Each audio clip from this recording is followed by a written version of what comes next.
గదిలో కూడా మనకి వాటర్ కనబడుతున్నాయి చూడొచ్చు. ఇదంతా కూడా దాదాపుగా ఎక్కడి వరకు నిండిందండి? ఇక్కడ దాకా వచ్చాయండి.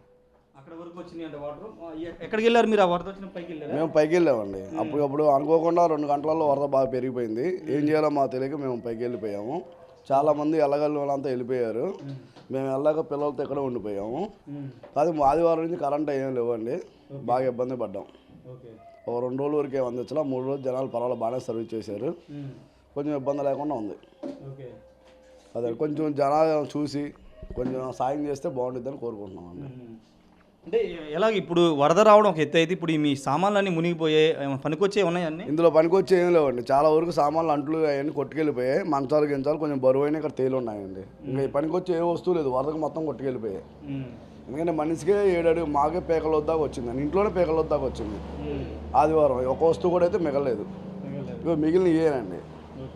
ఇంతమించి మిగల అవన్నీ చదువుకుంటున్నాం. ఇంకా లోపల నీళ్ళు ఉన్నాయండి. అధికారులు అయితే ఎవరు రాలేదండి. అదే సేవా సంస్థలు కానీ కొంతమంది కానీ టాటర్లతో సాయం చేశారు. అధికారులు అయితే ఎవరూ రాలేదు. అది కూడా 3వ రోజు. కొంతమంది ఫుడ్ గిట్టు అందించారు. అది మెడిసిన్ కానీ అవి కానీ పెద్దగా అయితే ఏమీ లేవు. జ్వరాలు మీరు సర్వస్వం కోల్పోయినట్టేగా? మొత్తం కోల్పోయామండి. ఎవరైనా ఆర్థిక సాయం చేస్తే బాగుంటుందని కోరుకుంటున్నాం. ప్రభుత్వాలు ఆదుకోవాలని కోరుకుంటున్నామండి. మరి అంతమించి మనం వాళ్ళని అడగలేము. వాళ్ళు మా బాధను అర్థం చేసుకొని మమ్మల్ని ఆదుకోవాలని కోరుకుంటున్నాం. అదండి పరిస్థితి. మీరు ఇక్కడ రెంట్కుంటారు? మేము రెంట్కుంటామండి. అవునండి. ఇది పరిస్థితి ఒకసారి చూడొచ్చు. పూర్తిగా కూడా ఇది ఇక్కడ మనకి ఆనవాళ్ళు కూడా కనబడుతున్నాయి. ఇవంతా కూడా ఇక్కడ వరకు వాటర్ ఇదంతా కూడా వచ్చినటువంటి దృశ్యాలు మనం చూస్తున్నాము. ఈ మొత్తం కూడా చెక్కలు మంచాలు అన్నీ కూడా బురదమయమైపోయి ఒకసారి కింద చూస్తే కనుక చాలా వరకు క్లీన్ చేసుకున్నారు. అసలు ఇంతకుముందు అయితే అంటే కాలు పెడితే జారిపోయేంత స్థితిలో ఉంది మొత్తం అంతా కూడా. ఇగోండి చూడండి ఒకసారి. ఈ మొత్తం కూడా దేనికి పనికిరావు మొత్తం కూడా బురదమయమైపోయిన వస్తువులు, సామాన్లు, ఇంటికి వాడుకునే సామాన్లు, గిన్నెలు అన్నీ కూడా బురదమయంతో మనకు కనబడుతున్నాయి. బుక్స్ కూడా ఒకసారి చూస్తే కనుక పాపం పిల్లలు చదువుకునే బుక్స్ కూడా తడిసిపోయినటువంటి దృశ్యాలు మనం చూస్తున్నాము. ఈ పుస్తకాలు ఎందుకు పనికిరాని పరిస్థితి. ఎందుకంటే ఇవన్నీ కూడా ఇక్కడ పైన చాలా పైన పెట్టుకున్నారు. అయినా కానీ ఇక్కడ వరకు వాటర్ వచ్చి బుక్స్ అన్ని కూడా తడిచిపోయిన దృశ్యాలు ఒకసారి మనం చూడొచ్చు. ఒకసారి బుక్స్ని చూపిస్తారు మన కెమెరామెన్ చంటి మీకు. ఇవన్నీ కూడా తడిచిపోయి బుక్స్ అన్ని కూడా తడిచిపోయిన పరిస్థితి మనకి కనబడుతుంది. ప్రస్తుతం చంటి పాప ఒక 4వ 5వ క్లాస్ చదువుతున్నటువంటి పాప ఉంది. ఆ పాప కూడా ఒకసారి చూడొచ్చు. వాళ్ళ ఇంట్లో వచ్చిన బురదను తొలగించుకోవడానికి ఎంత కష్టపడుతుందో. జనరల్గా ఈ టైంలో అందరూ కూడా స్కూల్కి వెళ్ళి చదువుకుంటుంటారు. కానీ వీళ్ళు ఈ పిల్లలు వరద నీటిని ఇంట్లోకి వచ్చిన వరదని బురదని తోసుకుని ఇలాగ బయటికి పంపించుకునే చేస్తున్నారు. పాప నీ పేరేమ్మా? వల్లిశ్రీ. ఏ క్లాస్ చదువుతున్నావు? 5th class. మీ ఇంటికి ఎన్ని రోజులైంది వరద వచ్చి? 3 రోజుల నుంచి మీరు పైన ఇబ్బంది పడుతున్నారు. మామూలుగా నీ స్కూల్ బుక్స్ అన్ని జాగ్రత్తగానే తడిసిపోయినాయా? తడిసిపోయినాయి. ఎక్కడ ఉన్నాయి? తడిసిపోయినాయి మొత్తం. తడిసిపోయినాయా? ఇంకా పనికిరావు నీ బుక్స్ అవి. నీ స్కూల్ బ్యాగ్ కూడా తడిసిపోయిందా? ఏ స్కూల్ చదువుతున్నావు నువ్వు? రవీంద్ర భారతి. ఓకే. ఇది పాప బుక్స్ కూడా మొత్తం తడిచిపోయిందని చెప్తున్నారు. బ్యాగ్తో సహా మొత్తం కూడా తడిచిపోయింది పాప చెప్తుంది. ఒకసారి చూడొచ్చు ఎంత దారుణమైన పరిస్థితి. చిన్నపిల్ల 5వ క్లాస్ చదువుకునే పిల్ల వాళ్ళ ఇంట్లోకి వచ్చినటువంటి బురదని ఆ పాపే శుభ్రం చేసుకుని క్లీన్ చేసుకుని. ఎందుకంటే వేరే వాళ్ళు సహాయం చేసే వాళ్ళు ఎవరు లేరు. వాళ్ళ ఇల్లు వాళ్ళే క్లీన్ చేసుకోవాల్సిన పరిస్థితి. చిన్న పిల్లలు ఎందుకంటే చిన్న పిల్లలు కూడా పని చేసుకున్నారు. ఎందుకంటే ఇంకా చేసేది ఏమీ లేదు. వరద వచ్చింది కనీసం ఉండడానికి ఇప్పుడు కొంత వరద తగ్గడంతో క్లీన్ చేసుకుని ఉందామని వాళ్ళంతా ప్రయత్నిస్తున్నారు. ఏదేమైనప్పటికీ ప్రస్తుతం సింగినగర్ ప్రాంతంలో మాత్రం అత్యంత దారుణమైన దృశ్యాలు మనకి కనబడుతున్నాయి. ఎవరు ఊహించని దృశ్యాలు మనకి కనబడుతున్నాయి. ప్రస్తుతం వరద తగ్గుముఖం పడుతుంది. వీళ్ళంతా ఇంటిని అయితే క్లీన్ చేసుకున్న సిచ్యువేషన్ అయితే కనబడుతుంది. ఇంకా చాలా ఇల్లు ఉన్నాయి. కాకపోతే వరద తగ్గుముఖం కొంతవరకు తగ్గింది కాబట్టి ఈ ఇల్లుని కొంత క్లీన్ చేసుకోగలుగుతున్నారు. ఇంకా లోపలైతే తగ్గడానికి ఇంకా గ్రౌండ్ ఫ్లోర్లో కూడా వాటర్ తగ్గడానికి ఒక రోజున్నర పట్టే అవకాశం ఉంది. తర్వాత వాళ్ళు కూడా క్లీన్ చేసే అవకాశం ఉంది. వరద తగ్గితే కనుక ప్రభుత్వం స్వయంగా ఫైర్ ఇంజిన్ ఉపయోగించి లేకపోతే మున్సిపల్ సిబ్బందితో ఉపయోగించి వాళ్ళే క్లీన్ చేస్తామని చెప్తున్నారు. కాకపోతే అక్కడక్కడ మాత్రం వీళ్ళు ఇలా బయటపడుతున్నాయి వరద నీటి నుంచి. వాళ్ళే స్వచ్ఛందంగా కుటుంబ సభ్యులే పిల్లలతో సహాయంతో వాళ్ళే బురదనంతా కూడా క్లీన్ చేసుకునే సిచ్యువేషన్ ఉంది. సింగనగర్ అనే ప్రాంతం చాలా సంవత్సరాలుగా ఇలాంటి ఇప్పుడు కూడా చూడలేదు. కానీ హఠాత్తుగా జరిగినటువంటి ఈ పరిణామాలతో 2 గంటల్లోనే ఈ ఇంటిని ముంచేసిందని వీళ్ళు చెప్తున్నారు. 2 గంటలతో ఎటు వెళ్ళాలో తెలియక ప్రాణభయంతో ఫస్ట్ ఫ్లోర్లోకి వెళ్ళి తలదాచుకోవడం చెప్తున్నారు. ఇప్పుడు కొంత తేరుకోవడంతో ఈ పిల్లలు చంటి పిల్లలు వీళ్ళంతా కూడా చిన్న పిల్లలు ఈ బురదనంతా తొలగిస్తున్నారు. చదువుకుని స్కూల్కి వెళ్ళి హాయిగా చదువుకోవాలి చెప్పుకోవాల్సిన ఈ పిల్లలు ఇలాంటి దుస్థితికి ప్రకృతి కారణం. అంటే ఒకసారి ఇంట్లోపల చూస్తే కనుక మనకి నిజంగా ఇక ఈ ఇల్లు దేనికైనా పనికొస్తుందని మీరు చూసే వాళ్ళకి చెప్పండి. ఈ మంచం, డబుల్ కట్ మంచం ఒకసారి చూస్తే కనుక దేనికి పనికిరాని విధంగా మనకి కనబడుతుంది. ఇక ఒక్కసారి ఇంట్లోకి కూడా నేను వెళ్తాను. అంటే చాలా డేంజర్గా ఉందని చెప్పాలి, ఎందుకంటే కాలు కూడా జారిపోతుంది, మొత్తం కూడా వరదమయం అయిపోయిన పరిస్థితి. ఒకసారి కింద చూపిస్తే కనుక ఈ బకెట్లు మొత్తం కూడా బురద నీళ్ళు మనకు కనబడుతున్నాయి. ఈ బురద నీళ్ళు మనకు కనబడుతున్నాయి. ఇక్కడ గిన్నెలు, ఒకసారి గిన్నెలు చూస్తే కనుక ఈ గిన్నెలు ఒకసారి చూపించండి. ఈ గిన్నెలు మొత్తం కూడా బురదమయంలో చిక్కుకున్నాయి. వంటకు వాడుకునే సామాన్లు, చెప్పులు, బట్టలు అన్నీ ఒకసారి ఇటు చూస్తే కనుక, ఒకసారి లైట్ ఇటు ఉన్నాయి, ఒకసారి చూస్తే కనుక ఇదంతా ఎంత దారుణమైన పరిస్థితి. మొదటిసారి ఆర్టీవీ ఇలా ఇళ్లలోకి వచ్చి మొదటిసారి ఇక్కడ ఏంటి ఇలా దయనీయ పరిస్థితి ఏంటో చూపించే ప్రయత్నం చేస్తుంది. మంచం అంతా కూడా ఇరిగిపోయిన పరిస్థితి. ఒకసారి లోపలికి వస్తే కెమెరామెన్ చంటి మీకు చూపిస్తున్నారు, లోపలికి తీసుకొస్తే కనుక మొత్తం కూడా మనకి కనబడుతున్నటువంటి దృశ్యాలు చూస్తున్నాము. కరెంటు లేదు, ఏమీ లేదు. ఇక్కడ చూస్తే కనుక ఒక్కసారి గిన్నెలు చూస్తే ఒకసారి చూడొచ్చు. అసలు ఇది వంటగది ఏ స్థితిలో ఉందో మీరు చూస్తున్నారు. ఎంత దారుణమైన పరిస్థితులు. 2009లో కర్నూలులో మనం చూసాం. కర్నూలు వరదలప్పుడు ఇళ్లల్లోకి మొత్తం వెళ్ళిపోయినటువంటి దృశ్యాలు మనం చూస్తున్నాము. ఒకసారి వంటగది చూస్తే రోజు అన్నం కూర వండుకునే గిన్నెలు కూడా పూర్తిగా బురదమయమైపోయినటువంటి పరిస్థితి, బురదలో చిక్కుకున్న పరిస్థితి. వీటిని ఎవరు తొలగిస్తారు? వీటిని ఏం చేసుకోవాలి వీళ్ళు? అంటే కడగడానికి మంచినీళ్ళు లేవు, అంటే బురద నీరుతోనే కడుక్కోవాలి. ఒక్కసారి గ్రైండర్, అంటే ప్రతి మహిళకి ప్రతి వ్యక్తికి తెలిసినటువంటి వస్తువులు మొత్తం కూడా వంటగది దేనికి పనికి రాకుండా పోయింది. వంటగది మొత్తం కూడా బురదమయమైపోయింది. వంట సామాన్లు చూస్తే కనుక ఒకసారి ఫోన్ పట్టుకోండి, ఒకసారి చూపిస్తే కనుక మీకు ఇది చూడొచ్చు. ఇది అన్నం వండుకునే గిన్నె, ఇది పాల గిన్నె, ఇవన్నీ కూడా మొత్తం కూడా దేనికి గ్లాసులు మొత్తం ఇవన్నీ కూడా మనం ఇంట్లో నిత్యం మనకి ప్రతి ఒక్కరి ఇంట్లో ఉండే వస్తువులు. ఇలా ప్రస్తుతం ఇవన్నీ కూడా బురదమయంలో చిక్కుకున్న సిచ్యువేషన్ కనబడుతుంది. సింగనగర్ ప్రాంతాన్ని బుడమేరు పొంగి పొరలి ఒక అతలాకుతలం చేసి ఇలాంటి దుస్థితికి తీసుకొచ్చిందని చెప్పాలి.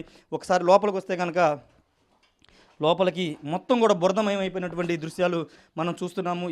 ఎవరు ఊహించుంటారు అసలు ఇలాంటి పరిస్థితి వస్తుందని? ఇప్పుడు వీళ్ళని కాపాడేది ఎవరు? ఖచ్చితంగా ప్రభుత్వాలు ఆదుకోవాల్సిన అవసరం ఉంది. కానీ ప్రభుత్వం, ముఖ్యమంత్రి చంద్రబాబు నాయుడు చెప్పారు, ఈ బురద తొలగింపు కూడా రాష్ట్ర ప్రభుత్వం తీసుకుంటుంది, ఫైర్ ఇంజిన్ సాయంతో మేమే తొలగిస్తామని చెప్పారు. కానీ ఇంకా వరద తగ్గలేదు. కొన్ని ఇళ్లలో మాత్రమే కొంత గ్రౌండ్ ఫ్లోర్లో కొంత తగ్గడంతో కనీసం ఉండడానికి 3 రోజులుగా పైన వాళ్ళ ఇంట్లో ఎట్లా కొట్లా బతికారు. కానీ ఇప్పుడు ఎక్కువ రోజులు ఉండలేరు కాబట్టి ఇల్లు క్లీన్ చేసుకుందామని ఇక్కడికి వచ్చి వీళ్ళు ఇదంతా కూడా క్లీన్ చేసుకునే పరిస్థితి మనకు కనబడుతుంది. నిజంగా అత్యంత దారుణమైన దృశ్యాలని చెప్పాలి. ఎందుకంటే ఎవరు కూడా ఊహించని, ఎవరికి జరగకూడదు కూడా ఇలాంటిది. ఎందుకంటే అలాంటి దయనీయ పరిస్థితి, దుస్థితి ప్రస్తుతం సింగినగర్ ప్రాంతంలోని ఇక్కడ శ్రీ కృష్ణ హోటల్ సెంటర్లోని నిర్వాసితుల పరిస్థితి ఎంత ఇదిగోండి. బట్టలు కూడా చూడండి, బట్టలు కూడా బురదలో నిలిగిపోయినటువంటి బట్టలు కూడా దేనికి పనికిరా వీళ్ళు.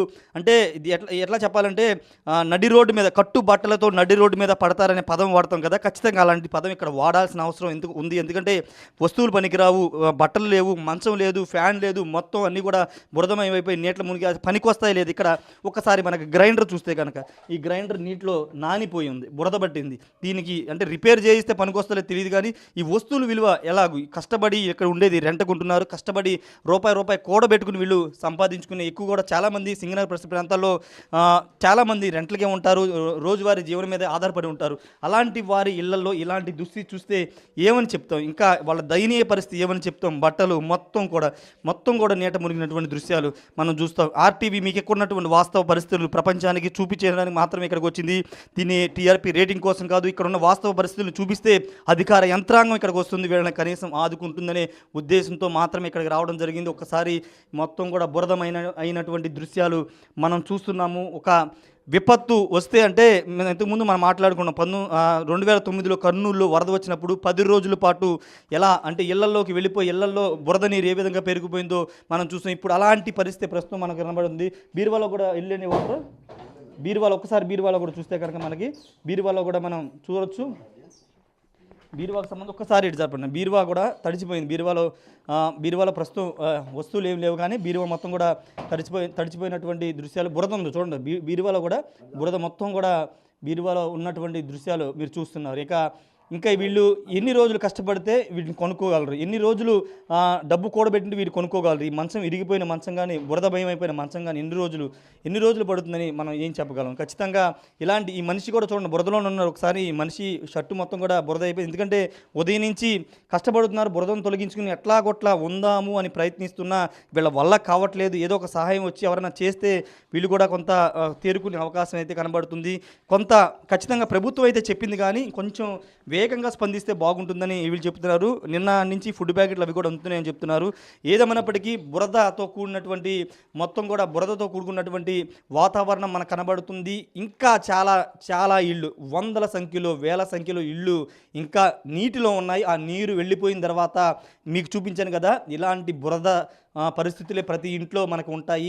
కట్టు బట్టలతో సహా ఇప్పుడు వాళ్ళంతా కూడా రోడ్డు మీద పడాల్సిన పరిస్థితి. అయితే ఇక్కడ ముఖ్యమైన విషయం ఏంటంటే సెకండ్ ఫ్లోర్ థర్డ్ ఫ్లోర్ ఉన్న వాళ్ళకి కొంత సేఫ్గా ఉన్నారు, కానీ గ్రౌండ్ ఫ్లోర్లు ఎవరైతే ఉంటారో చిన్న చిన్న ఇళ్ళు ఎవరైతే ఉంటే వాళ్ళు మాత్రం ఈ పరిస్థితిని ఎదుర్కొంటున్నారని ఖచ్చితంగా చెప్పుకోవచ్చు. ఏదేమైనప్పటికీ ప్రస్తుతం సింగనగర్ పరిసర ప్రాంతాలు ఎక్కడ చూసినా ఆహాకారాలు, ఎక్కడ చూసినా ఇలాంటి దృశ్యాలే మనకు కనబడుతున్నాయి. కొంత సహాయక చర్యలు నిన్న సాయంత్రం నుంచి వేగం పుంజుకున్నప్పటికీ ఇప్పుడు వరద తగ్గుముఖం పట్టడంతో వీళ్ళకి సంబంధించిన ఇల్లు క్లీన్ చేసుకోవడానికి లేకపోతే ఇంట్లో సామాను పోయే కనీస అవసరాలకు సంబంధించినటువంటి అవసరాలకు సంబంధించిన ఏవి కూడా మిగలలేదు. కాబట్టి ప్రభుత్వాలు కొంత ఆదుకోవాలని కూడా వాళ్ళు కూడా కోరుతున్న సిచ్యువేషన్ అయితే ఇక్కడ ఉంది. సార్ ఏంటి సార్ పరిస్థితి, మీకు వాటర్ కానీ ఇప్పుడు వరద కొంత తగ్గింది కదా, వాటర్ వచ్చే అవకాశం ఏమైనా ఉందా, కరెంట్ ఉందా, ఏంటి మీ సమస్య? కరెంట్ లేదండి 3 రోజుల నుంచి, ఫోన్లు ఏది పని చేయట్లా, బయట నుంచి మనం ఛార్జింగ్ పెట్టినా కూడా నెట్వర్క్ లేదు.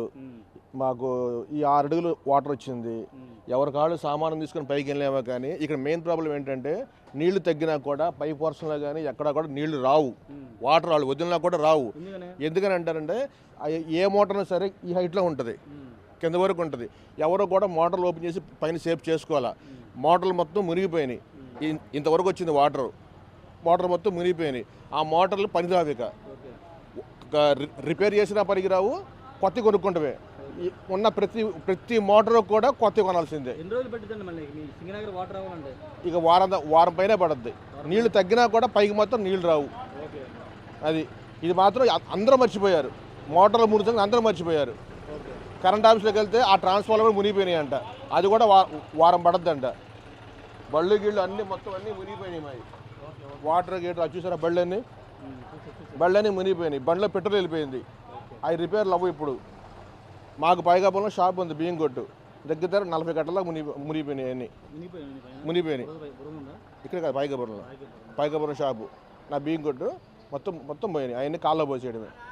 మరి అంత నష్టపరిహారం ఎవరు వస్తారో ఏమో మరి తెలియదు. ప్రస్తుతం వరద కొంత తగ్గుముఖం పట్టడంతో సింగనగర్ ప్రాంతాల్లో ఇళ్లలోకి చేరినటువంటి బురదనంతా కూడా క్లీన్ చేసుకునే ప్రయత్నం అయితే చేస్తున్నారు. ప్రస్తుతం మనం ఒకసారి సింగనగర్ ప్రాంతంలో ఒకసారి చూడొచ్చు వరద ప్రళయం ఏ విధంగా ఉందో. సోఫాలు సైతం డ్యామేజ్ అయిపోయి పూర్తిగా సర్వనాశనం అయిపోయినటువంటి దృశ్యాలు. సోఫా బయటకు వచ్చి మరి ఈ విధంగా వరద తాకిడికి ఇక్కడ పడిపోయినటువంటి దృశ్యాలు ఇవి. నిజంగా అత్యంత బాధాకరమైన విషయాలు. ఒకసారి లోపలికి వెళ్దాం, లోపల ఎలాంటి పరిస్థితులు ఉన్నాయో ఒకసారి మీకు చూపిస్తాను. ఎందుకంటే బురద మయమైపోయింది, దీన్ని క్లీన్ చేసుకోవాలంటే పూర్తిగా వీళ్ళ వల్ల కాదు. ఎందుకంటే ఇదంతా పూర్తిగా ఒక్కసారి చూస్తే కనుక మొత్తం మంచాలతో సహా అన్నీ కూడా పూర్తిగా బురదమయమైపోయినటువంటి దృశ్యాలు మనం చూస్తున్నాము. కొంత బట్టల్లో కూడా వరద నీరు వెళ్ళిందని వీళ్ళైతే చెప్తున్నారు. ఇవంతా కూడా ఒకళ్ళు సామాన్యులు ఉండే ఇల్లు, ఇదంతా కూడా దీంట్లో ఏ విధంగా బురద మయమైపోయిందని చూస్తే మనకి నిజంగా కళ్ళు చెమరుస్తాయని చెప్పాలి. ఎందుకంటే దేనికి పనికి రాకోకుండా లోపల ఉన్న దృశ్యాలు మీరు చూస్తే కనుక బురద ఏ స్థాయిలో కాలు కూడా జారిపోయే పరిస్థితి ఇక్కడ ఉంది. మొత్తం కూడా గించాలు అన్నీ కూడా తడిచిపోయింది. చూడొచ్చు, ఇదంతా కూడా మంచం మొత్తం తడిచిపోయింది, దేనికి పనికిరావి కూడా. ఒకసారి కూలర్ మొత్తం కూడా బురదతో నిండిపోయింది. ఒకసారి చూస్తే కూలర్ అంతా కూడా బురదతో నిండిపోయినటువంటి దృశ్యాలు మనం చూస్తున్నాం. ఇవంతా బురదమయమైపోయినటువంటి పరిస్థితి. బీరువాలో కూడా నీళ్ళు వెళ్ళిపోయినాయి, లోపల అరమరలోకి మొత్తం కూడా నీళ్ళు వెళ్ళిపోయిన పరిస్థితి. నీళ్లు మొత్తం బయటికి వెళ్ళడంతో బురద మాత్రమే వీళ్ళకి మిగిలింది. బాధితులుగా మిగిలాలి వీళ్ళంతా కూడా. పూర్తిగా బురదమయమైపోయినటువంటి ఈ దృశ్యాలు మీరు చూస్తే నిజంగా విజయవాడ నగరాన్ని అత్యంత సేఫ్టీ నగరంగా అందరూ అనుకున్నారు. కానీ విజయవాడ నగరంలో ఇలాంటి ఒక పెనుముప్పు జరుగుతుందని కలలో కూడా ఎవరూ ఊహించలేదు. కానీ జరిగింది. బుడమేరు పొంగిపడడం, కట్టలు తెంచుకుంటూ ఊళ్ళను ముంచుకుంటూ సింగనగర్ పరిసర ప్రాంతాలని ముంచేసి వీళ్ళందరినీ కూడా నిరాశ్రీలను చేసేదని చెప్పాలి. వంటగదిలో ఫ్రిడ్జ్తో సహా వంట సామాను ఒక్కసారి చూస్తే ఎంత దారుణమైన పరిస్థితులు ఒక్కసారి చూడొచ్చు. వంట సామాన్తో కుక్కర్లు, మిక్సీలు, గిన్నెలు అన్ని